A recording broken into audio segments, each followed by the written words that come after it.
Kuya, magising ka na. Naghihintay pa si LT, pulang prutas sa'yo.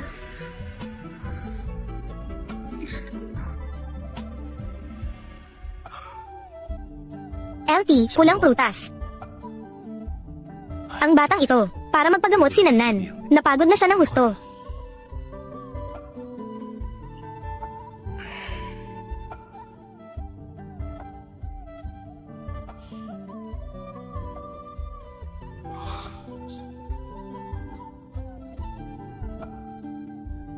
Kuya, kailangan mong gumaling.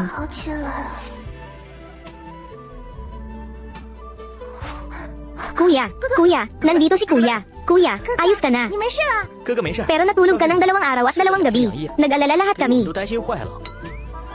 Natulog ba si LT, pulang prutas ng ganito katagal? Oo, nag-alala ng husto si Itay. Tumawag siya ng maraming doktor para tingnan ka. At nagalit pa siya ng husto. Hindi naman ganoon kalala. Tingnan nyo, ayos na si LT, pulang prutas. Medyo nagugutom 有 lang. 点饿了。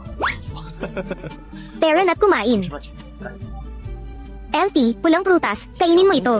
Masarap ito. LT, pulang prutas, kumain ka ng itlog. Ang payat mo na. Kumain ka ng itlog para tumaba ka. LT, pulang prutas, uminom ka ng gatas. Para tumangkad ka. Halika.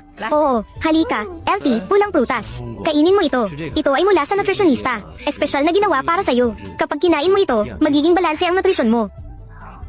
Mag-usap tayo ng seryoso. Ako at ang nanay mo. Maghahanda para kay LT, pulang prutas. Ng isang pagtitipong pagkilala. Sa ganitong paraan, kapag lumabas siya, wala nang mga api sa kanya. Sige, pareho tayo ng iniisip. Plano ko rin na ang Guanxi Group ay ibigay ang 20% ng shares. Kay LT, pulang prutas. Sumasang-ayon ako, Itay. Sa ganitong paraan, wala nang sinuman ang magdududa sa kapatid natin. Hindi lang ako iniligtas ni LT, pulang prutas. Iniligtas din niya si Nannan. Siya ang tagapagligtas ng pamilya natin. Sa oras na iyon, magbibigay si Lolo ng isang malaking regalo sa kanya. Tama, gawin natin itong marangal. Sa hinaharap, si LT, pulang prutas. Kapag lumabas siya, lahat sila ay magiging magalang sa kanya. Oo, tama, mas mabuti rin na hayaan ng ilang tao na mawala ang kanilang masamang balak. LT, pulang prutas. Kinuha mo ang mga bagay na akin. Sisiguraduhin kong ikaw ay mawawala ng lahat sa pagtitipong pagkilala.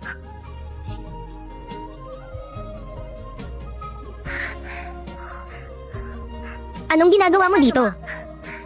Yuyu ate, para sa'yo ito. Pagkukunwaring mabait, hindi ko kailangan ng pagpapanggap mo dito. Ibig mo bang sabihin, ikaw ang daga? 自己是老鼠吗？ Ikaw. Nagpapanggap kang inosente, pero sa totoo lang, matalas ang dila mo. Ang tiyo ko talaga, naloko mo siya. HMP. Sinabi ito sa akin ni Itay, kapag may nananakit sa'yo, hindi ka dapat magpakumbaba. Kaya lumaban si LT, pulang prutas. Sabi mo pa, hindi ka nandito para magyabang. Maloloko mo sila, pero hindi ako. Sa pamilyang Gong, kung nandyan ka, wala ako. Kaya umalis ka na. LT, pulang prutas. Ayaw umalis. Gusto ni LT, pulang prutas na manatili dito. Tumira dito habang buhay. Lumabas na ang tunay mong kulay. Dahil ayaw mo naman sa akin, hindi ko na rin kailangang magpakabait sa'yo. Simula ngayon, hindi na makikisama si LT, pulang prutas sa'yo. Bilang pamilya, HMP. Cute na bata. Hintayin mo ako.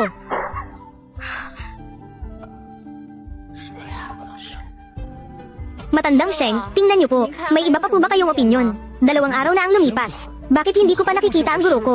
Tawagin niya ako para mag-aral. Hindi pwede. Paano kung nakalimutan na niya ako? Kailangan ko siyang tanungin. Matandang Sheng, sa loob ng 2 araw, ang pamilya Gong ay magdaraos ng pagtitipong pagkilala. Espesyal kayong iniimbitahan na dumalo. Narito ang imbitasyon. Tingnan natin ang pamilya Gong. Ha ha ha, sabi ko na nga ba, hindi ako nakalimutan ng aking guro. Sa napakahalagang araw na ito, kailangan kong pumunta sa kanya, pumili ng mas magandang regalo. Ang guro ni Matandang Sheng, sino siya? Oo nga. Kuya, anong nangyari sa'yo? Hindi ko alam kung anong nangyari nitong mga nakaraang araw. Walang balita kay Lola. Hindi kaya inaapi siya ng pamilya Gong. Mahal na mahal siya ni Gong Yangshu. Si Lola, paano mangyayari iyon? Oo, hindi pwede. Hindi pa rin ako pampante. Kailangan ko siyang puntahan.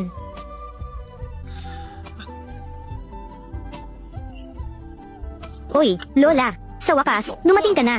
Akala ko, nakalimutan mo na ako. Paano kita makakalimutan? Nasaan ang aking pamangkin? Dumating ako para ibigay sa'yo. Ito, pagtitipong pagkilala. Pamangkin, siguraduhin pupunta ka ha. Lola, ang pamilya Gong ay mayaman at makapangyarihan. Hindi sila pangkaraniwang pamilya. Mas mabuti pang sumama ka sa akin. At sumali sa grupo ng mga pulubi. LT, pulang prutas. Umuwi na.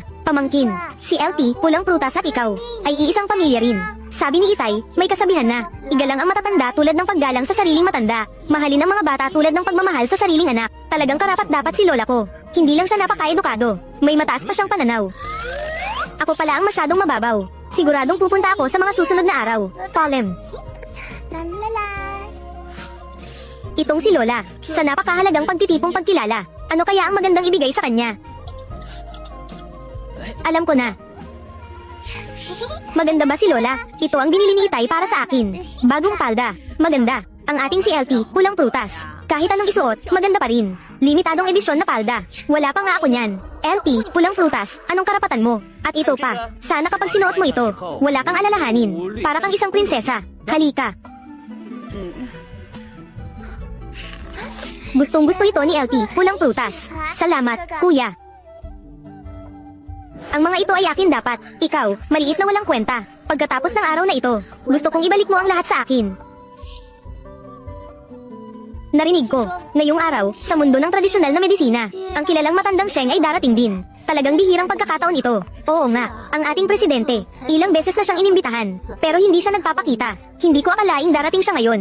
Kung maaari lang, maging estudyante ni matandang Sheng, at matutunan ng sining ng medisina, siguradong magbabago ang tingin sa akin ni Tio. Sa oras na iyon, ako na ang nag-iisang alagad ni isang ngalang may paggalang. LT, pulang prutas. Ano ka ba talaga? HMPH.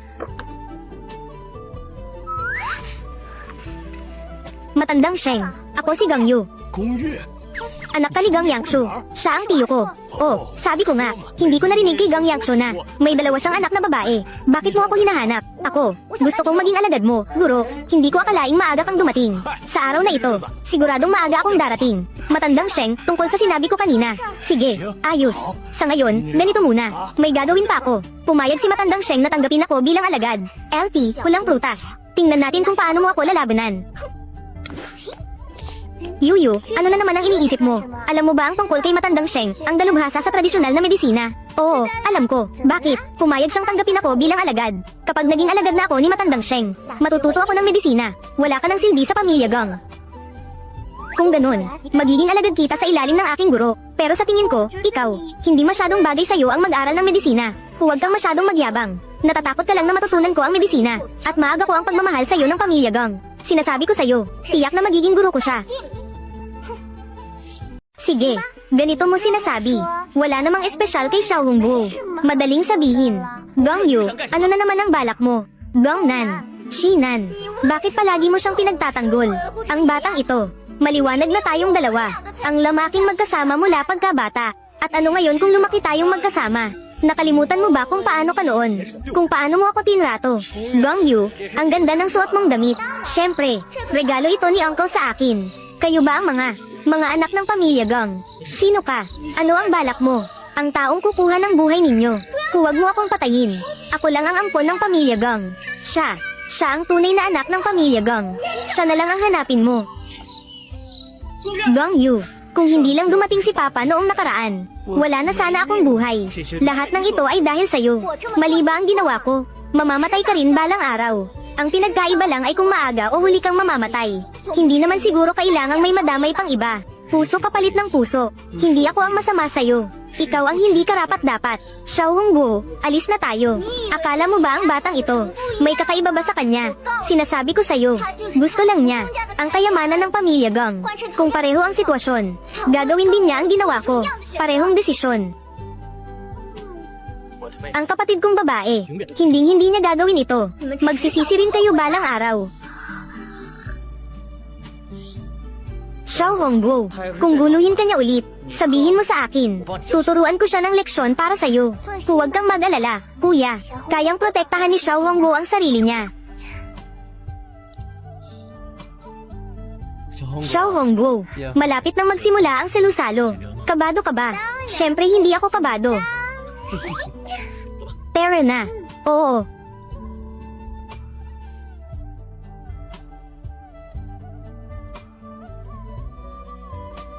Tingnan mo. Oo. Anak ba ito ni Mr. Gang? Ang cute niya talaga. Oo nga. Mahal na mahal ni Mr. Gang ang anak niya. Marami pa siyang ibinigay na shares sa kanya. Ang Blackface King of Hell.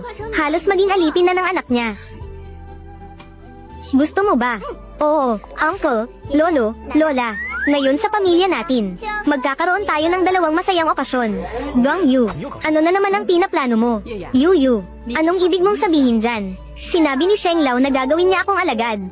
Kapag naging alagad na ako ni Sheng Lao, matututo ako ng medisina. Makakatulong din ako sa pamilya Gong. Totoo ba ang sinasabi mo? Hindi siya kailanman tumatanggap ng alagad. Bakit bigla-bigla na lang? Siguro, dahil may talento ako sa pag-aaral ng medisina. Siguro nga, ikaw, parang hindi ako naniniwala. Hindi ba darating si Sheng Lao sa piging? Hintayin natin siyang dumating at tanungin para malaman. Napakahusay ni Sheng Lao sa medisina. Kung talagang makakapag-aral ako sa kanya, ito ay magiging karangalan para sa pamilya Gong. Ha ha ha. Oo nga, ang yuyu natin ay nagtagumpay na. HMM. Ikaw, uncle, anong tingin mo? Kakakilala lang ni Sheng Lao kay Xiao Hangguo bilang guro. Paano niya tatanggapin si Gong Yu bilang alagad? Ngayon ay ang piging para sa pagkilala kay Xiao Hangguo. Ang ginagawa mo ay parang inaagaw ang eksena. Bihirang dumalo si Sheng Lao sa mga ganitong okasyon. Hindi ito madali. Ayoko rin naman. Napalampasin ang pagkakataong ito. Ama, hintayin na lang natin kung ano ang sasabihin ni Sheng Lao. Salamat na lang muna, uncle. Dumating si matandang Sheng, Xiao Hongguo. Sa okasyong ito ngayon, ako lang ang bida. Guro.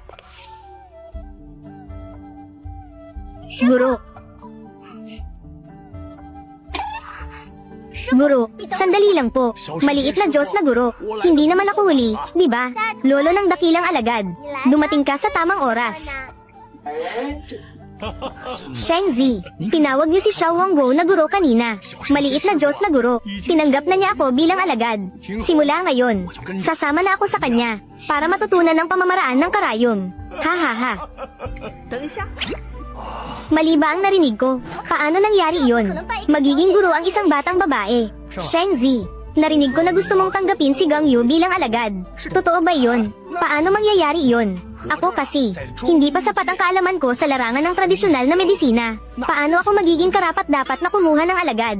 Yu, ano ba talaga ang nangyayari? May nag-iimbento lang para magyabang. Sheng Zi, sa pintuan, nangako kayo sa akin. Natatanggapin niyo ako bilang alagad. Bakit hindi niyo na inaamin? Noong oras na iyon, nagmamadali akong pumasok. Binabati ko ang aking guro. Hindi ko narinig ng malinaw ang sinabi mo. Ginang Gong Yu, sa tingin ko, ang iyong ugali ay masyadong makasarili. Hindi bagay sa iyo ang mag-aral ng medisina. Wala akong ganun. Sige na, hindi nakakahiya. Ngayon, ang makadalaw sa pagtitipon ng pagkilala ng aking guro ay isang karangalan para sa akin. Para sa aking guro, naghanda ako ng isang regalo.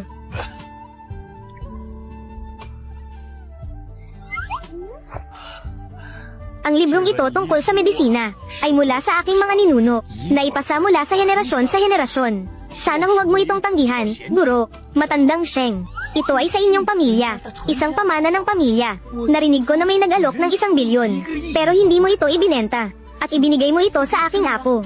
Ay, ang aking maliit na guro na parang Diyos. Hindi siya ibang tao, pero si Xiao Hongguo ay hindi marunong magbasa. Anong gagawin? Walang problema, sa oras na iyon. Ituturo ko sa iyo ng paunti-unti. Sige, kaya pumapayag na ako.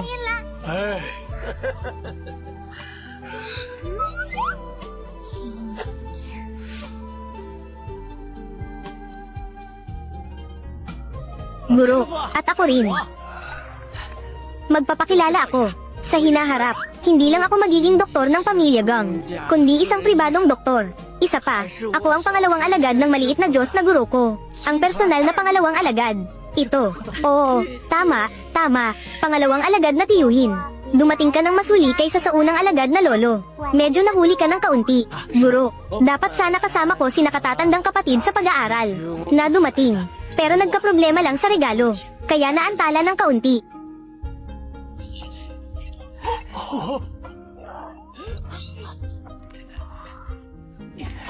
Guro, ito ay espesyal kong ginawa para sa'yo.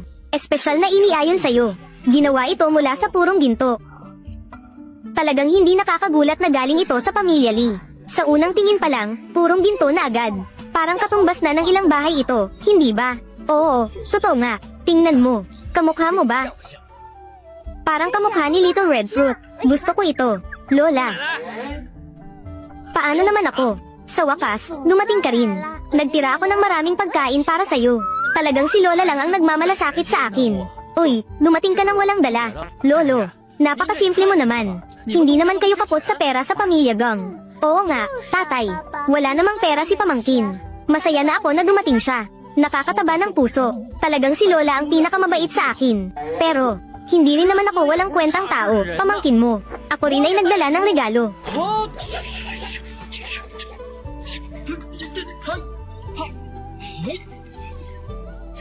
Tiyahin, ibibigay ko na sa'yo ang pamalo ng aso na ito. Kapag nasa iyo ito, maaari mong utusan ang lahat ng tao sa grupo ng mga pulubi, ang mga tagapagmana ni Hong Chigang. Hindi ba ito maganda? Ibinigay mo sa akin. Paano ka na? Sa hinaharap, ang grupo ng mga pulubi namin ay magiging sayo na lahat kapag nandyan ang tiyahin. Ako, si Peju Liang, ay wala nang dapat ikatakot. TSK, Nan. Sige, mabuti na lang. Sa anumang kaso, sa hinaharap, ako ang magpoprotekta sa inyo. Sa piging ng pamilya Gang, ang mga dumalo ay kung ano-anong kakaibang tao. May mga bigatin sa larangan ng tradisyonal na medisina, ang mga tagapagmana ng mga pamilyang tradisyonal na manggagamot, at ang pinuno ng grupo ng mga pulubi, Xiao Hongguo. Bakit lahat ay nakapaligid sa'yo? Hindi ako san gayon.